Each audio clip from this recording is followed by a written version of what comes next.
So, hey, runners, today excited to have a guest, one of our local trail runners, Staci Revel, who just completed the Arizona Monster 300-mile trail race. Stay tuned and learn how Stacy fought off the cactus to be the seventh woman overall. Welcome to the Forever Runner podcast. I'm your host, Herb the Forever Runner. I'm a heart attack survivor, ultra runner, and longevity coach for runners over 50. Listen in each week as we discover how to master your running to enjoy an active lifestyle as you age. To learn more, head to foreverrunner.com for show notes and subscribe to my weekly newsletter. So, Stacy, it's been a couple weeks. How you feel? I'm feeling great. Um, really fatigued after I got finished, but felt great other than that. So yeah, it Yeah, that was pretty amazing. I had to look up your ultra sign up account um, uh, just to see that. It looks like you've been doing ultras for the last 8 years or so, and you've got at least on ultra sign up about 48 done. So this isn't your first rodeo by far, and uh, and I know you've done Bigfoot 200 miler and Concordia 250 miler. So wait, what got into you to number one do these 200 milers, and then why did you want to do the Tahoe 300 Monster? oh goodness. Well, so it's funny because it's kind of like when you're a kid and your dad says, if your friends jumped off a bridge, would you do it too? There comes a point in life that you got to jump off the bridge. So, Are um, you are you kind of hanging with the wrong crowd? Is that yeah, what you're saying? yeah, I'm like, that's a terrible idea. Well, when do we do it? Um, I'm really blessed. I love our running community. They've really been my why, you know. But I started out, I wasn't a runner at all. I was like, why would you run? And I worked up at a reservation, and there was a gal that I worked with, and she said, "Hey, do you want to run at lunch?" And I think this was like December of 2016. And I was like, okay, I guess so. And I was like, why? Where? She said, I don't know, just the roads. And we went out and we ran 2 miles. And at that point, I thought, oh my gosh, I've never ran 2 miles before. And then I found out there's these things called running shoes that you can buy that are actually made to run in. Like I knew nothing. So she was kind of getting me into running. And in February 4th, so it was only like 6 weeks after I started running, there was a half marathon and she talked me into signing up for it. And then she didn't show up. Um, so I went and did it, but I'd never ran at all like that. And I think I caught the bug. So I was so like hyped up after I ran a half marathon, and it was a really flat one, the Geoduck Gallop. It's a popular local Oh yeah, race here. I ran the very first one of those Oh my God, that's way awesome. back when. That was my Yeah, first race, and really. everybody out there, at first I was like apologizing to people for being in their way. I felt like such an imposter. Like I was like, why am I here? And by the time I was done, I was hooked. So then, yeah, I think it took me like just over 2 hours, and I was like, I've never done this before. I was so pumped. And I got home, and the endorphins were there, and I go, oh, there's another half marathon in 4 weeks called the Hillbilly. And we know that one, Herb, right? Ooh, So I signed up for that one, not knowing like a trail race was anything any different than any other run. And I'd never even ran on a trail. And I showed up, and I was so nervous. I'm looking around, and I'm like, people have like different stuff, like these shoes and these things, like packs. And, I think I had like this weird backpack that belonged to my husband that was like way too big and sloshy. But, anyways, I went out and did it, and there were so many just great people there. Like everybody was so just happy and inclusive, and it was a totally different feeling than I'd ever had. And because I kind of have that, like, I don't fit in thing in life generally. And Right. it felt like somewhere that I was great being. I was happy around everybody that was there, and it was just the coolest feeling. We were all doing this thing together. And I remember like seeing the finish line and trying to run to it, and I was pushing as hard as I could. In the last few steps I walked, I was just like, I can't even. And I told myself, well, I'll come back and do the whole one. So, Well, for those, for those people who don't know about it, the hillbilly half goes like straight up a mountain and then you turn around and come straight back down.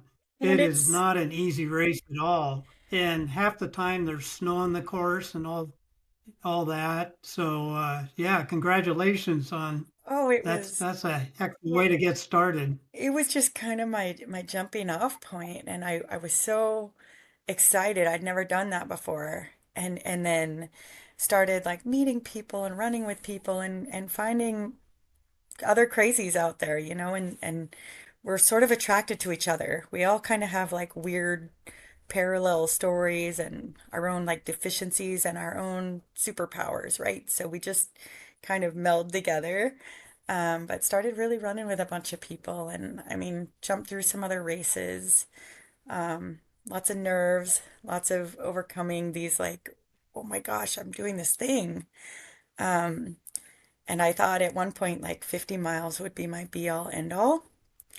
And I did this race that I kind of had this secret crush on called Secret Beach. And at the time, Oh Rain yeah. Shadow put on that race. And that was my first Rain Shadow run. They're like the best. I love their race group. But went down to Gold Beach, Oregon and ran the 50 miler there. And it was so awesome. That course is so beautiful. I think they still do the race.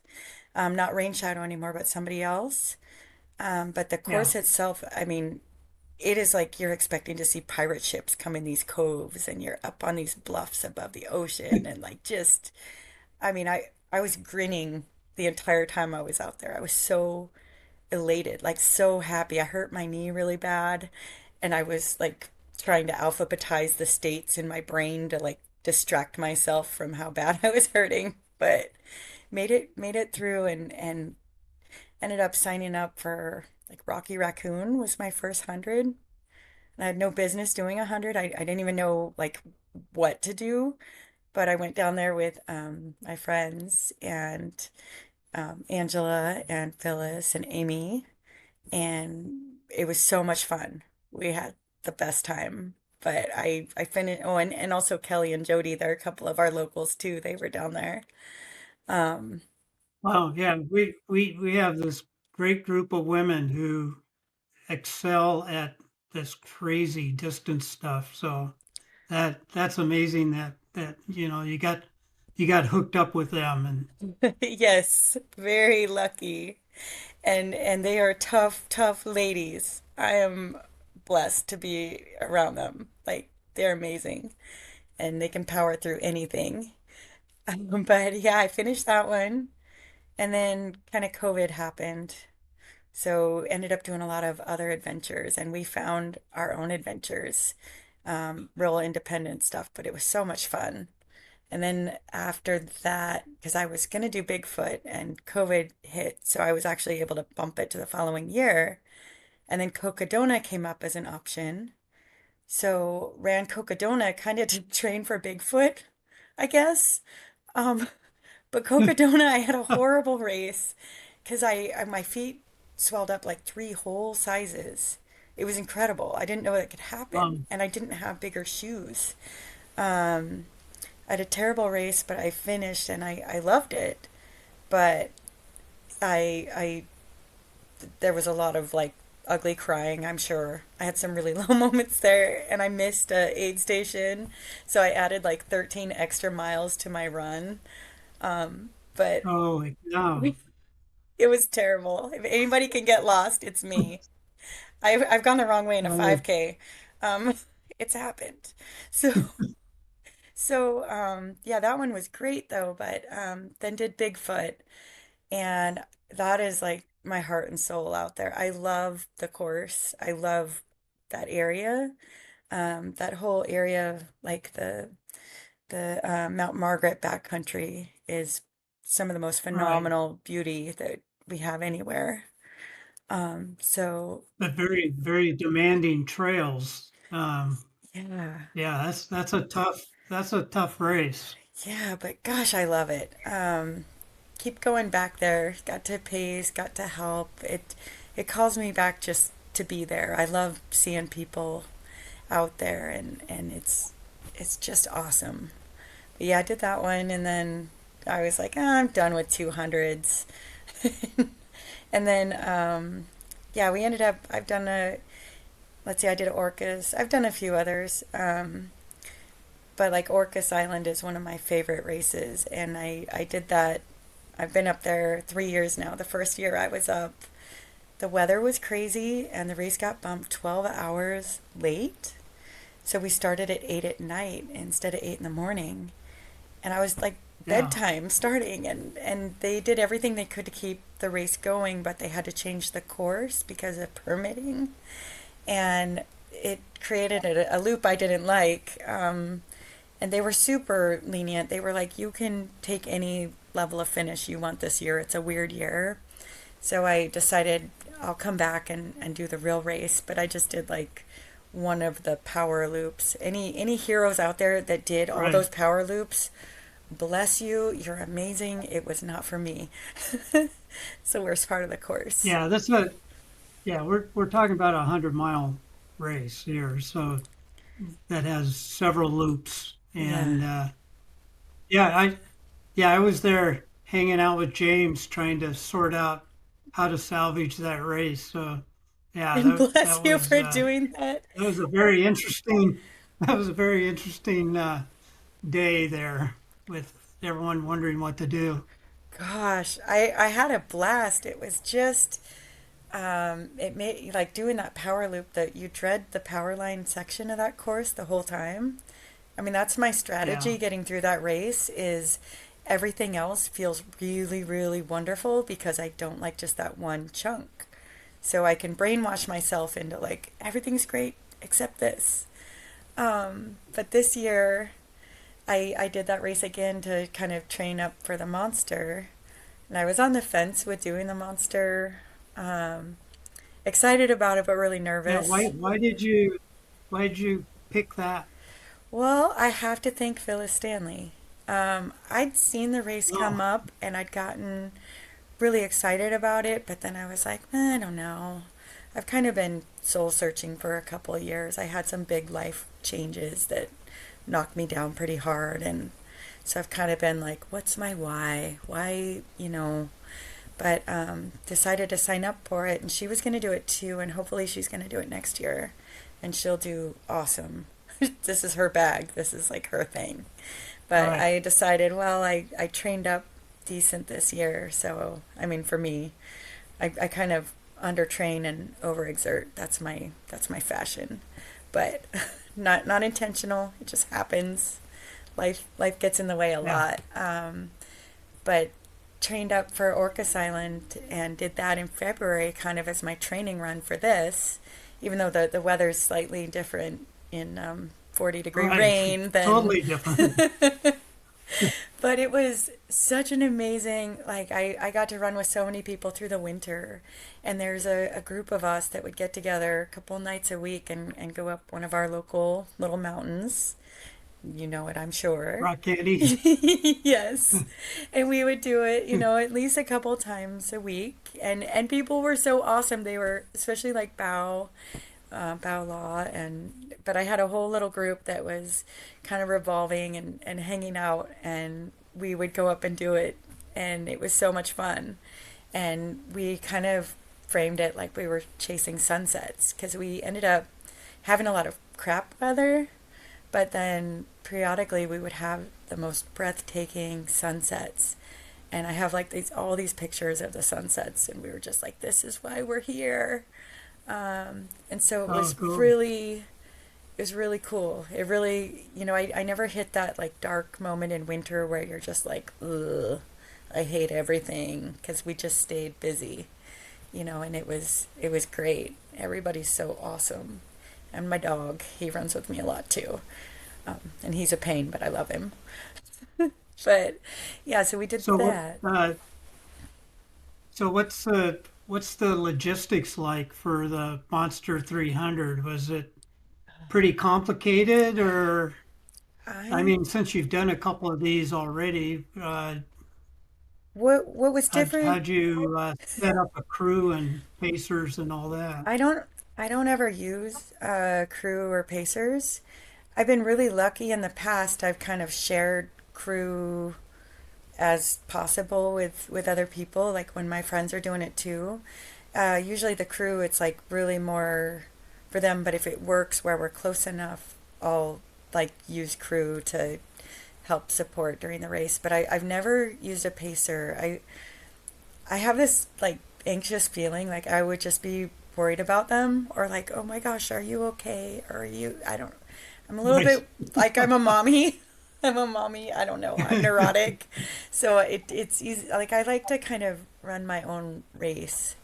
So like in Arizona, there was a guy that like the evening of the first day, he started kind of hanging around me, and we spent a couple days together because he had some problems with his GPX for the course. People out there, so the race started in like 4 stages, like 4 different hours, which made it kind of a weird staggered start. People were Oh, okay. getting lost a bit. I mean, you really did have to lean on your GPX tracked on your phone quite a bit. Some of the places people interrupted marking, and other places just maybe it could have been a little different than it was as far as the marking went. But I didn't have too much frustration with it. I went off course a couple little times, but nothing major. But I felt going into the race, I was really anxious about trying to self support to the extent of like packing my drop bags for every aid station, and I'm terrified about my feet because of what happened before. So I had like lots of shoes and different bags and lots of different stuff I thought I might want. Honestly, I overpacked because I was feeling really nervous. That's always, that's always a good thing. Well, it is, except when you have so much crap in there that you're like digging to find what you're looking for. Or you're like, oh, I put that at the other aid station. Or, oh, I really want this one thing. Right. Because you only see your drop bag one time. And you have, the opportunity to have a drop bag at a lot of different aid stations. But it's really guessing, like, will it be night or will it be day? Or what might I want? Or what don't I Right. want? And the first 2 days, the pack I wore was like a winter rated pack, and I didn't realize I was so hot, and it was the cooler of the days. And partway through the second day, I was like, this is a winter pack. I bet, and it was like super insulated, and so it wasn't breathing at all, and I got way too hot. I was struggling with the heat bad. And then I switched into a different pack, just a regular Solomon 12, and just stuffed it really full because you have to carry a lot of required gear. And I needed to carry close to 5 liters of water at times. I mean, because it was like 22 Oh, mile wow. Yeah. stretch. So I had a 3 liter, two 16-ounce bottles, and then I filled my filter bottle, which is a liter. Yeah, so that at certain times I did that much, just because it's terrible to be out of water, and that happened to me at Cocodona, and it left a scar. So, so lots of water and just making sure I stayed on top of that. But the aid station spacing, I mean, it was the inaugural year. So I think some of the forecast for where we might want to sleep and things like that were a little off. They have sleep stations at certain aid stations where you can go in a tent and take a little nap and then keep going. I tried to lay down a little bit at mile 45, um, just because I was already kind of tired. We started, late in the day, so it was dark Yeah. out. Yeah. And I did struggle, like, just trying to relax there. And I think they had missed cleaning those blankets and pads after some of the other races because it was pretty, Ooh. yeah, there was like lots of pine needles and hair. I'm like, there's no Oh no. pine trees here. So it kind of felt gross. I wasn't, Smelled like Tahoe, huh? yeah, I wasn't, I wasn't gross enough physically yet to feel okay wrapping up in something like that. Does that make sense? Oh wow. Yeah, so laid down there for like 30 minutes probably just to get off my feet and then kept going. Going through the different aid stations, some had more stuff than others. They set up some that were called ramen stations, and they had ramen, or some of them would have like instant oatmeal packets, and just really Uh-huh. pretty light fare to get you going.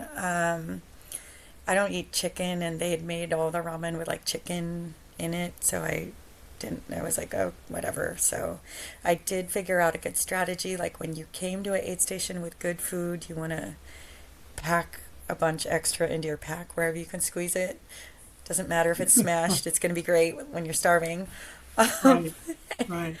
and yeah, there was it was Tiger Mine was like over 100 miles. I can look at what mile marker that was, but that was the 105.3, and that was the next like place that I tried to sleep. There was one in between there, but at Tiger Mine, the zipper on the tent was broken, and it was like super super windy, and we were up on this ridge, and it worked like a Oh, venturi. It was like a wind tunnel, like going into the tent, and I laid in there for like 3 hours just freezing.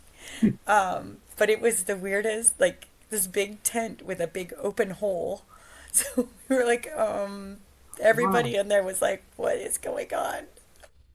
But felt refreshed anyways, and got going. And It's all part of the adventure, right? it's, I there came a point that I was like, we all have the same set of circumstances. So you can't feel sorry for yourself because you're all in it together, right? And at a certain point, these races, they're just problem solving. That's all you're doing. It's not, it's Yeah. not the same push as like a shorter distance. It's just you're maintaining, you're moving, and you're troubleshooting. I mean, that's really, I felt pretty chill, like attitude wise through the whole thing. I was feeling positive, and I was like, I'm not even like, usually I get some kind of little competitive feeling in my gut, and I was just like, meh, I'm just here, just going through the desert. Got to pull cactus pieces out of people. I had a little comb in my pack, and it worked great. But it was just a really interesting experience because and Mount Lemon was probably the hardest part, but I loved that section. Like, you go up 6,000 feet, Yeah. so you're up at about, I think, 8,500 feet elevation, altitude wise. But it was a steady climb up, and it just was, I love climbing up, so it made me really Yeah. happy. There was a lot of people that had pushed really hard in the beginning. So by the time we got to Mount Lemon, which was like 128 miles, people were having a really rough time. But I think because I'd just been like taking it really easy, I felt Yeah. great. I felt great the whole time. Like, I never felt sick or icky. I did right around mile 130. I took a cactus in the shoe, and it went up my heel, and it broke off up inside my heel like the spike did, and Yeah. I couldn't get it out of there. Um, they have awesome, awesome medical staff, like the best medical staff, and they gave me lots of pedicures, trying to get that spike out of there, but it was like buried up in there. I got the piece out of the shoe. Holy cow. Yeah, and so every time my heel would touch down, it felt like I was stomping like on a nail. I mean, it sucked. Ooh. So, and I got it out after the race was over, finally, but like soaking my feet a long time to, So yeah. how do you, after even after like doing a mile There was a lot of with whining. that in your heel, what's your thought process? Oh, I'm not even halfway done and it hurts every time I take a step. Yeah, So how do you I work was your I was mind around that? I was doing a really weird kind of trot, like a weird loping run where inside my shoe I had my heel up just a little bit, but then I compensated, and on my left Achilles it was, instead of like going inward, it was sticking outward. So I got a little concerned about that too because it had swelled up, so it was sticking out in bright red, like it was like a lump where my Achilles is. Yeah. But I think it was from compensating, and there was this awesome medic named Becca, and she is from the UK, and she's like a rugby gal, like she is tough. And Oh, I go, can you tell me if my Achilles is gonna like blow up or something? And she's like, well, it hasn't yet, but it's the bursa, like the sac underneath it. And she's like, it's super angry. She's like, I can't guarantee anything. But I had a compression, like ankle support thing that I'd gotten for my right ankle because it was giving me trouble before the race. And so I put it on my left foot where the Achilles was swollen, and the compression held the Achilles in, and it totally worked. It it made oh, it was great. I mean, I could feel it, but it wasn't bad anymore. So it was like a perfect little problem solving by happenstance. Like, hey, I got this thing for something wow. else, but here it is for this. Yeah, so That's so impressive. Last fall I I ended up with a deep ulcer on the bottom of my left foot, and I was doing a 50K, and about halfway through, I figured out that I couldn't put pressure on my foot that much, so no. it was either either drop and or you keep going. And at that point, I was the oldest guy in the race, and I said, "There's no way I'm gonna drop because I'm the oldest guy in the race. I'm gonna beat these young Yeah. kids out here." So I kind of did the same thing. I just altered my gait where I could move, kind of a skip run Yeah. type move, and got her done. And but I did have to spend a couple of times with the foot doctor to get it fixed afterwards because I really destroyed it. But Wow. I couldn't imagine, you know, doing over 100 miles on something like that on your heel. Man, It was that's impressive.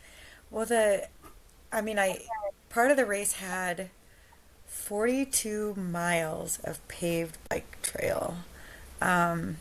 I didn't realize it was going to be that much pavement, but I will say on that flat section, I could hold my heel up better. So that probably saved Oh, me because I could hold, you know what I mean? Like running on flat pavement isn't, so as soon as I was back on rocks, like the little rock would touch my heel when I'm trying to hold it up, and it would just, I was, you know, when your dog has an injury and you like touch the wrong spot and it yelps? There was a point that I was doing that and it was not trying to, it was just happening. But it made me laugh too because I kind of have this joke that I'm Team Chihuahua. So, so like Chihuahua was getting real. holy cow! But yeah, So it was rough. it started getting really hot. Uh, Yeah. every day was hotter and hotter, right? Yes. Oh my word. And the loop trail, What which was that is like? that 42-mile section being on asphalt when it was super hot. Oh, it was terrible. And then they had said like, oh, there's all these water spots along the trail, which there were some areas where you could go up, and because I was like, I'll get my hat wet, I'll get my shirt, my sleeves, anything I can get wet just to, keep Yeah. cooler. So where they had these little, they were like little bathrooms off the trail, and they had a drinking fountain on the outside. But the problem, and a lot of people encountered it, they have a very large unhoused community living all along that trail. Like the whole thing, it looks like a Oh, river in the middle, and it's this community, but some of them were really aggressive. And these oh, yeah. watering areas are kind of like the watering holes that they populate, which I, I mean, I hate to say it, I have empathy for them and everything, but it was really not an approachable feeling. And like I went up to one, and there was a lady like washing her underwear in the drinking fountain, and it was kind of awkward. And I was just like, oh, I'll keep going. But it, Yeah. like, some people were getting threatened, I guess, and stuff. Like, they'd actually put a memo out in the group, like, not to be in that section alone. But it was after I'd gone through there. Um, but Well, yeah, you don't have a choice. no, but I did run by this trailhead, and there was this lady named Anna, and she was like, hey, are you doing that race? And I was like, yeah. And she's like, hey, can I talk to you? And I said, sure. And she goes, can I run with you? And I said, yeah. And she just, like one of the community members from Tucson, and she's so sweet. And she just hopped on the trail and ran with me for 3 or 4 miles. Oh, And cool. yeah, we got to know each other, and she was so awesome. Like, she's lived there 35 years. And I saw a lot of the community members there are passionate about running, but they don't run that trail. You know, there's better places, according to a lot of people, to go than Right. that section. But yeah, the heat was rough. And then the last day that I was out, I think I finished Wednesday night. So Wednesday was super, super hot. And there was a section of like 21 miles where you're on a ridge. And I was doing that in like the hottest part of the day. And I'd had some significant stomach issues prior to that. So I was pretty depleted. And then the sun was just bearing over you. I mean, no shade, no, you're just fully exposed. And we're not used to that here in the Northwest. Um, it No. felt pretty bad. And there was a point where I felt really low. Like I tried at one point to like lay on the ground in a spot that had a little bush overhanging, and then bees came out of everywhere, and I had to keep going because I'm not a bee. Oh, Yeah. geez. So then I keep going, and I had like a couple low moments out there. I was moving pretty slow. At one point I saw like these trees, and I kind of ducked under them into like this little cow area, and it was like the only couple of trees there, and I think I had like a little ugly cry moment. But I just needed to get it out. And then I got back on the trail, and I just started running, and I realized at that point like it's 6 miles to the next aid station. And I was like, that's just a soccer game. I used to play soccer in the heat. We can brainwash ourselves, right? Right. So I got to the last aid station. I was running, I mean, it felt fast, but they were probably 15-minute miles. But for the heat, it was Right. moving good.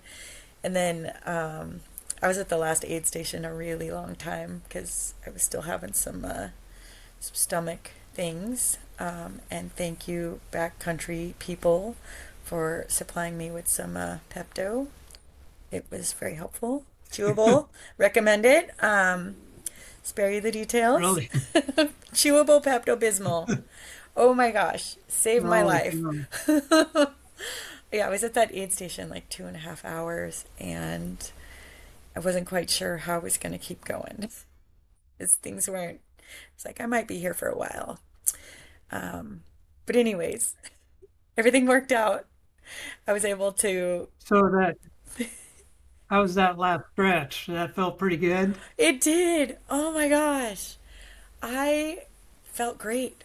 I got on that last stretch, and I was like, I got 16 miles to go. Like, this is great. And I don't know, I'd had some caffeine. I felt good. Life was good again. So I just started going. I mean, I was moving really good on that last stretch.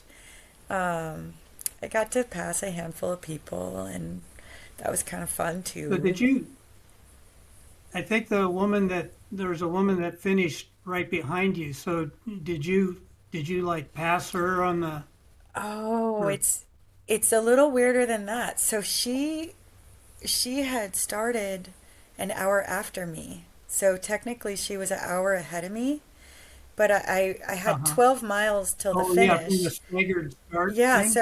so I had 12 more miles to the Okay. finish. And when I passed her, I wasn't thinking like, oh, I'm trying to beat her. I was just like, I feel like Right. running. Yay. Like I was happy. And I was moving really good and I just felt I was having fun. Like I put on some fresh shoes and I was just having fun. So I passed her with about 12 miles to go. And then I finished an hour and a minute before she finished. But then that made me a minute ahead of her based on that hour stagger start, if that makes I, sense. I almost felt kind of guilty. I see. Like I didn't mean to do that. I was just having a good time. But the vest, like I was getting up to the finish and it was confusing because it was dark out and there were like all these vehicles along the road with reflective stuff on them. I guess they were border patrol. I didn't know at the time.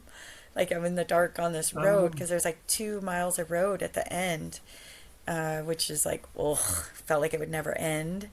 But I kept having to check my phone because I was worried that I was off course. And right. you just had to keep going down the road, but my brain was getting a little soggy. So it was crazy because this amazing lady rides up on her bicycle and goes, Stacy. And it was one of our local people, Ginny Cod. And she was Oh, down there. Do you know? Yes, she was down there, I think vacationing. And she showed up and like rode next to me while I was running in. And oh, fantastic. I was so shocked. I mean, I probably like seemed weird. I was like almost confused and just blown away. Like it was the most amazing thing. And then when I finished, she gave me this rock that she painted and it had hearts on it. And it's like very special significance to me because it's Sure. like my connection to my mom and my daughter. It's a thing. But Yeah. it was like very emotional. I think out of the entire race, like that was my real emotional moment. It was just so awesome. I couldn't believe like that was so cool to have, one of our Oh, local people and it that's was so awesome. thoughtful and sweet and it was just, oh, it made my heart just grow 3 sizes. but, but yeah, it was really cool. And it just, I don't know, the whole time I was out there, I could feel like, I don't have physical pacers, but I had a lot of people there in spirit, and people, I was like, send me funny things. Just send me weird stuff, make me laugh. So I got Yeah. a lot of Yeah. that. So whenever I'd check my phone, I had something to laugh at or something, it's just, But it's cool. well, you did a fantastic job because I looked at there was like almost 300 or 290 people started the race, 89 dropped. Wow. And out of that you got out of the 89th, what you got, like 48th place overall, and then you got the seventh woman. I mean, you're fast. I mean, you're out there struggling and limping and But I playing felt, games and having fun, but you're also moving right along at the same time. That's just incredible. but Just I, fantastic job. well, thank you. It was, it was really interesting because I, I just took the whole thing really lightly. Like a lot of times my head gets in there and I take off too fast or I feel competitive, but then I'm like finding places to get discouraged. And like the whole time I was out there, I was just like, I don't care. I'm just here. And everybody out there Yeah. was so awesome. I met so many neat people, so many awesome people out there, and just it was fun. Like, you spend a little time with all different people, and hey, how are you? Where are you from? And you have something to laugh together, whatever. But just keep along your merry way, and it was fun. I really had a blast. Um, I didn't have like that significant deep awakening moment or anything like that out there. I find that more in the deeper Uh-huh. struggles, but this was just I don't know. It was, I feel like anybody could do it though, honestly. I think the reason a lot of people quit, that I talked to anyway, they'd started out too fast and the heat got them, or they'd started out and just gotten frustrated about something. I mean, it's really just a mental game. It's just one foot in front of the other. Yeah, yeah, it really is. I think most ultra runners who do 100 milers or more, will tell you it's 90% mental. And uh, I really like what you said because my wife asked me, well, what do you think about when you're out there for hours on end? And it's a, hey, I'm problem solving. It's It's, exactly it's right. always there's always something that am I going the right way? When did I last drink? What did I eat? What am I wearing? What do I have in my pack? What did I forget? There's Headlamp, always this headlamp, headlamp. headlamp. Where's that person? Where's this person? Um, yeah, there's always. Uh, well, I guess because I've done this stuff, I can keep myself occupied the whole time, Yeah, yeah, and that's part of what it takes, I suppose, isn't it, to absolutely. just kind of be in the moment and keep one foot in front of the other. Yeah, and I feel like I don't know, it really becomes apparent, even though it's an individual sport, it's a group sport. And I feel like in the 200, like we're all on, or 300, whatever, whatever it is, Right.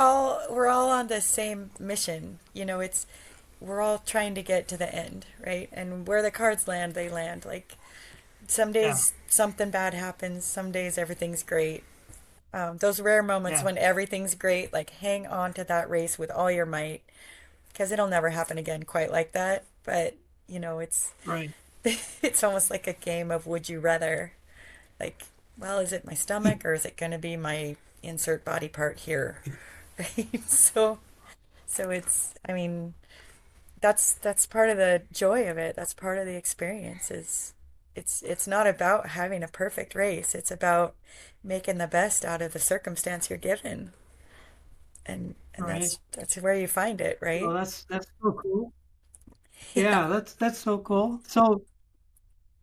So how do you top this, or what are your plans? Do you have anything other epic planned for the near future? Well, I want to do a bunch of adventure stuff this summer. Um, Uh-huh. I don't I haven't signed up for any big things other than September, and I think you've done this one. I'm gonna attempt Tanaway. So, Oh, any words of wisdom on that? you'll love that. It's got a lot of climbing. I know. I'm a little nervous, but it's kind of Yeah, special just talk significance. to Bao about it. I know. I know. Well, Yeah, he talked me into it, and I didn't really research it before I signed up. I was like, nope, I'm just gonna sign up. And now I'm like, oh oh, no, it's you'll love it. It's a fantastic race. Yeah, it is probably the hardest thing I've done. But yeah, no, that'll be great. Well, Stacy, it's been fantastic to have you share your story. I think people just won't understand how you can run for what was it, so 130 hours. And you're talking about near the end how you're all happy. You're just kind of moving no. along. We call it I we mean, it's call all it relative. I mean, toxic you might not look positivity. that way, but that's the way you feel. Yeah, it was toxic But positivity. right, right. But that's such a great story, and I'm so glad that you could hop on and talk with us today. So Well, thank you. so Thanks that's for it. So see ya, everyone. See you, Stacy, and I hope you all get out there and have an epic adventure this year.